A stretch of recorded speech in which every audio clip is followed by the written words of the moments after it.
आप सभी का स्वागत है रेड शर्ट के नए चैप्टर में।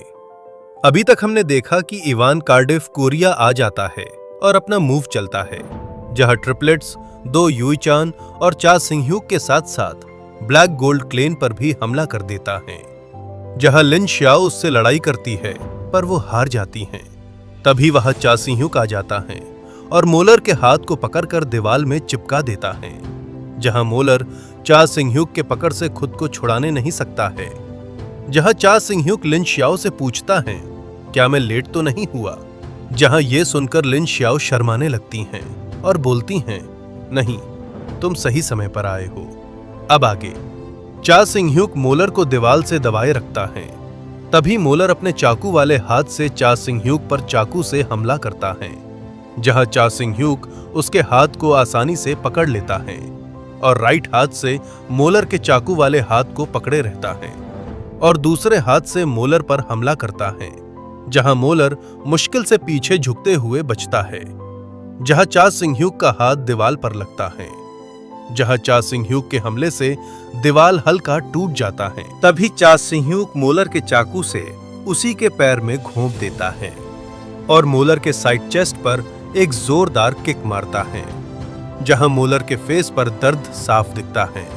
जहां किक के इंपैक्ट से मोलर दीवार से जोरदार टकरा जाता है। जहां चा सिंह्यूक अभी भी मोलर के हाथ को पकड़े ही रहता है।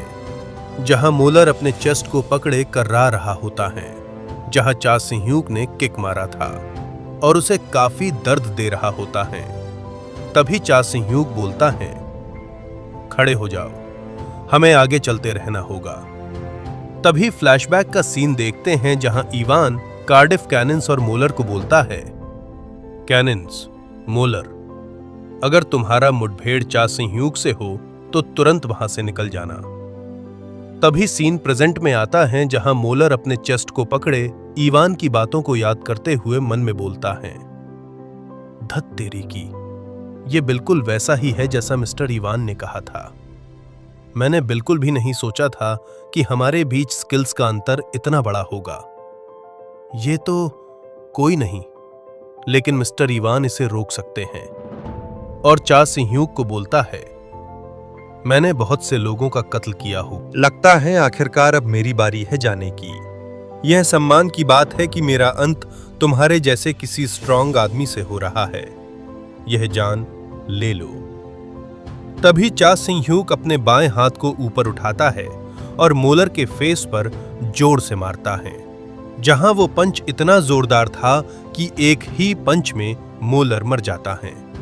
जहां यह सब कैनेलो और आर्मन के साथ लिन श्याओ भी देख रही होती हैं और तीनों काफी हैरान होते हैं। जहां उनको देखते हुए चा सिंह्यूक बोलता है, तुम लोग वहां किस लिए खड़े हो? मैंने कहा चलो इसे जल्दी खत्म करते हैं। जहां चा सिंह्यूक को देखकर कैनेलो बोलता है, हमारे पास कोई मौका नहीं है। उसने टीम लीडर को ऐसे ढेर कर दिया जैसे किसी मक्खी को मार रहा हो। जहां आर्मन बोलता है, आज हम भी मरने वाले हैं। जहां कैनेलो बोलता है, हमें फिर भी ये करना होगा, है ना? जहां आर्मन बोलता है, हमें करना ही होगा, हम किलर हैं। और लिन श्याओ की ओर देखते हुए बोलता है, अलविदा ब्यूटीफुल, हम नर्क जा रहे हैं। मुझे लगता है कि इससे कोई फर्क नहीं पड़ता, वैसे भी कुछ बदलने वाला नहीं है।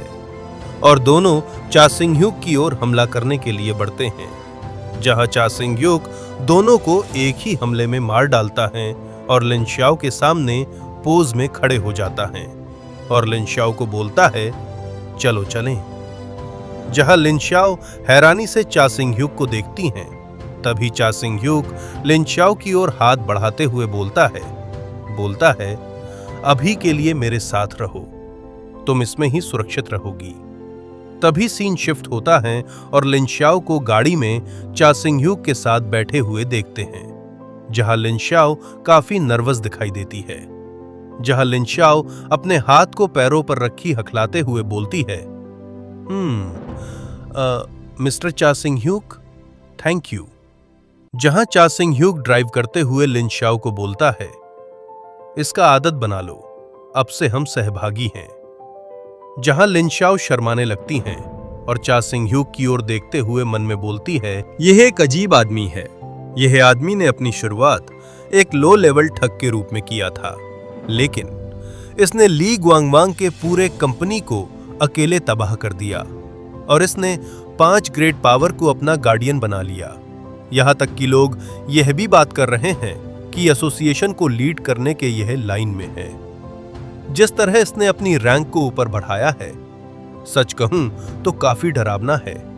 इस हिसाब से यह नेविल्स का सामना करने में सक्षम है और अपने हाथों को मोड़ते हुए शर्माती है और बोलती है, यह कितना कूल है। तभी चा सिंह-ह्यूक बोलता है, पीछे हो तुम, रियर व्यू मिरर को ब्लॉक कर रही हो। जहां लिन शाओ हां बोलकर पीछे हो जाती हैं।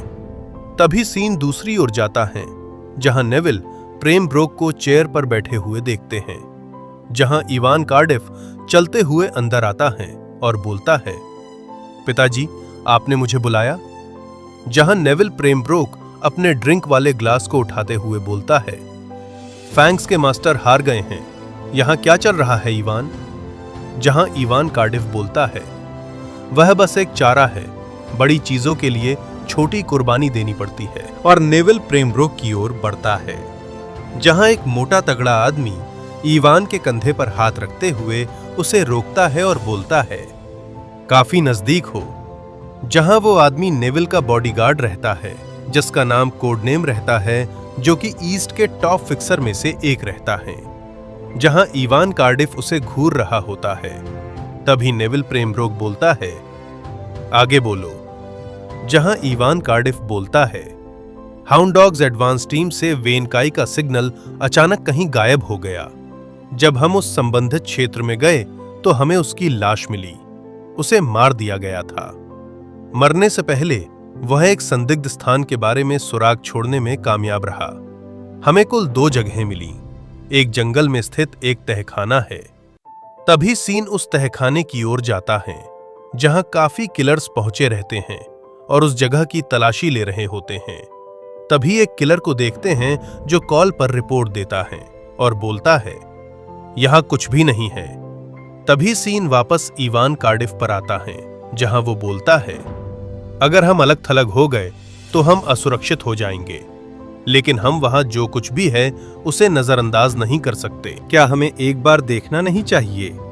तभी सीन अंडरग्राउंड हॉस्पिटल में जाता है, जहां इवान के कुछ किलर्स पहुंच जाते हैं, जहां उन्हें देखकर वहां के डॉक्टर और नर्स अपनी जान बचाते हुए भागने लगते हैं और चिल्लाते हैं, घुसपैठिए, भागो।